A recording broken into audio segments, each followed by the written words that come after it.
Welcome to another episode of Exploring with Kaya. Today we'll be exploring the historic town of Virginia City, a town that helped build the big city of San Francisco, California. So let's go.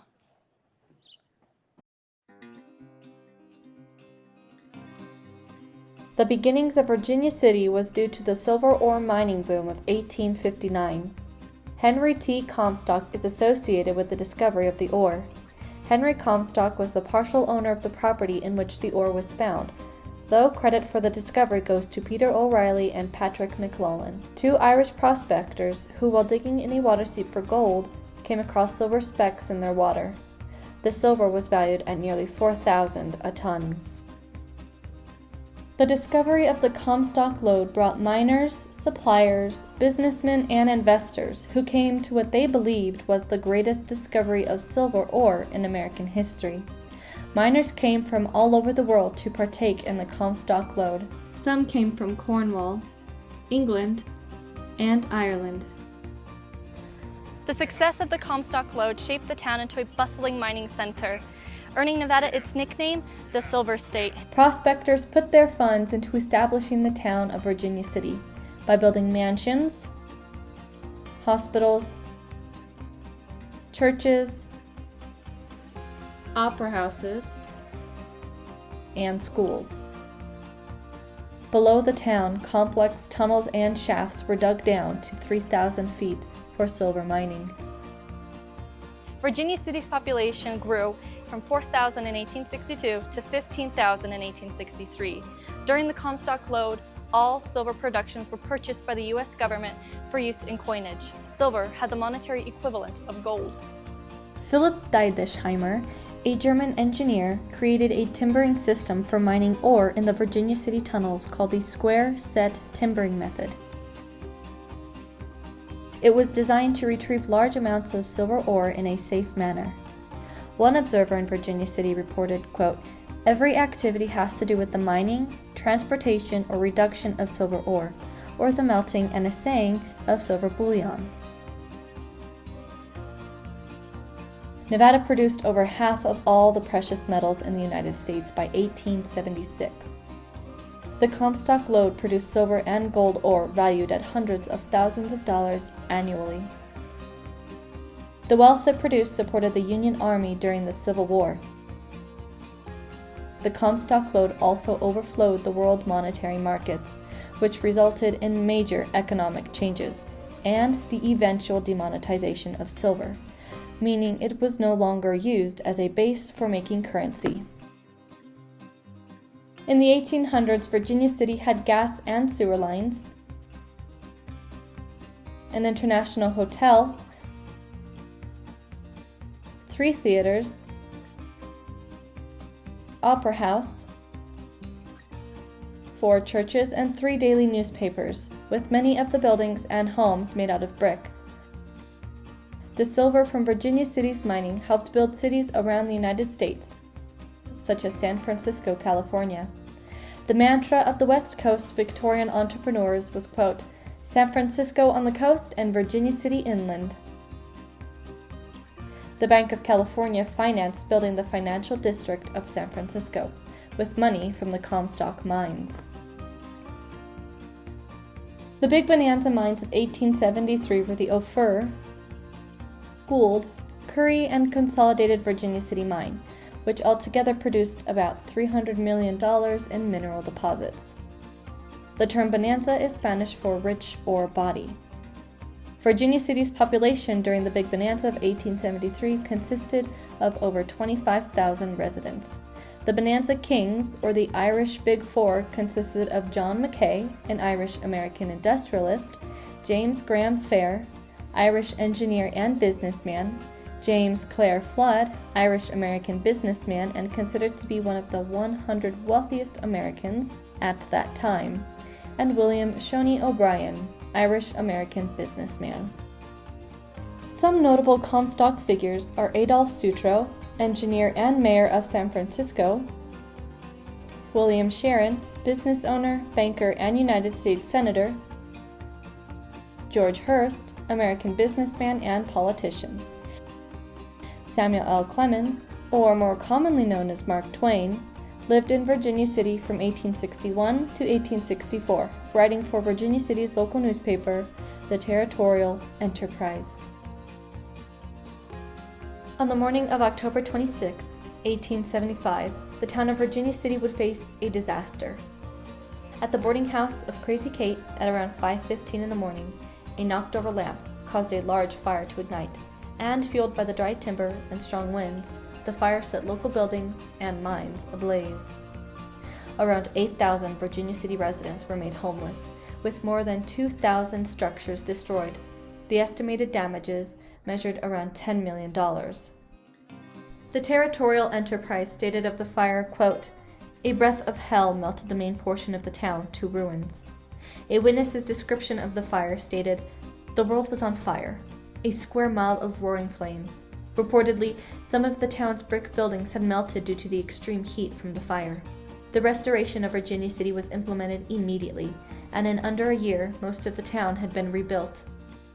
The International Hotel, built in 1860, burned down in the fire, and was rebuilt as a 6-story, 160-room hotel that hosted the first elevator in the state of Nevada. The International Hotel burned down again in December of 1914. The big boom that launched the birth of Virginia City had ended by 1880. Over the course of their decades-long boom, Virginia City had funded the United States government during the Civil War, influenced changes in the world monetary market, helped construct the city of San Francisco, gave Nevada its nickname, the Silver State, and propelled Nevada into statehood. It was also home to many influential people in America's history: authors, mayors, inventors, and investors.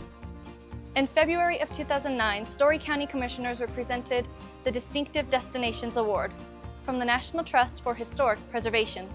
Commissioner Bum Hess stated in his acceptance speech, "Virginia City is thrilled and gratified that our town is being awarded national recognition as a destination whose colorful, exciting history lives on for everyone to experience.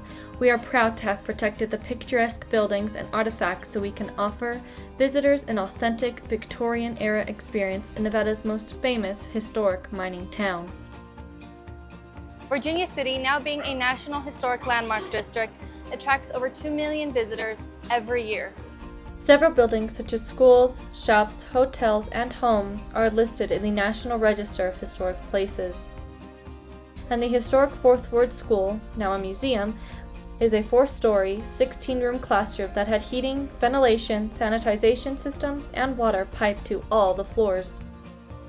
If you are interested in the many mines under Virginia City, mine tours are available throughout the town, with tour guides giving history into each mine. Virginia City and Carson City host the Mark Twain Days Festival, which features neighborhood tours, music, art, and much more. On May 24th, Virginia City celebrates Memorial Day with a celebration of Heroes Parade.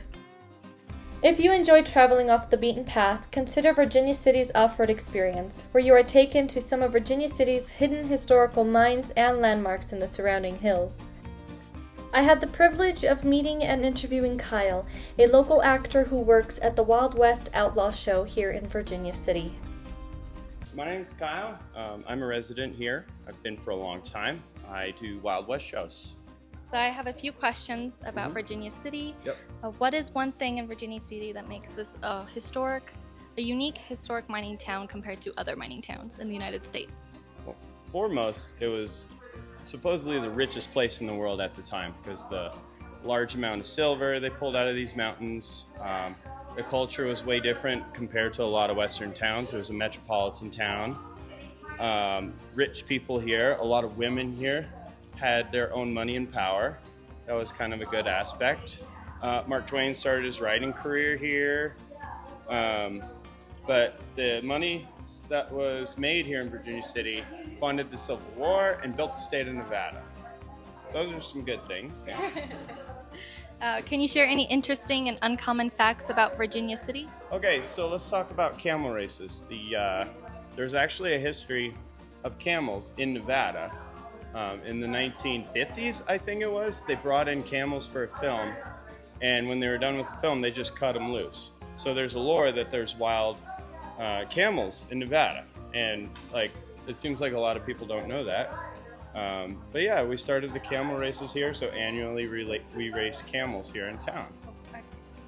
And then what are some must-see attractions? Some attractions? City, yes. Oh, only the best one in Nevada. We got the Wild West gunfight here in town. We run all summer long, 2 to 3 shows a day. Come see me. What are some local restaurants or dishes that are unique to Virginia City? Local restaurant dishes. We have the oyster fry, the Rocky Mountain Oyster Fest. Come have a ball. So we do that once a year. It's actually bull testicles, but fun history fact. Back in the 1800s, when this place was in its heyday, they would send oysters from all the way to the coast. Like they shipped them up from the coast, and that was kind of a staple food here. People would have oysters that were just shipped up on ice, and yeah, so that's like a big part of history. One of the most common artifacts you can find out here is oyster shells. You find them everywhere. Oh, yeah, that's really cool. That's a fun fact. What are some things that tourists miss but locals love about Virginia City? All the main stuff is confined right here on Main Street. But if you go up and down these streets and just walk the neighborhoods, a lot of these historic homes have information plaques and little details about the homes that were built, if they burned down in the 1875 fire or not. But yeah, there's a lot of little hidden history. If you spend more time here, you just kind of walk around and look through the cracks. Well, thank you for that information. You. It was very nice to meet you. Thank you. Bye. Bye, you too. Bye, Mom. Okay. A little history, a lot more stunts, a lot more comedy, a lot more action. Cowboys' butts drive you nuts. We got a show for you. Thank you. Virginia City has many places worth exploring that give you a glimpse of what life was like during the mining boom of the Comstock Lode, and some of the legends that fill and surround Virginia City. Thank you for coming along with me on our adventure of exploring the rich history and cultural significance of the beautiful mining town of Virginia City. If you like this video, give it a like and subscribe for more videos like these. Until then, on our next adventure. And remember, with a little bit of history, we can discover a whole new story.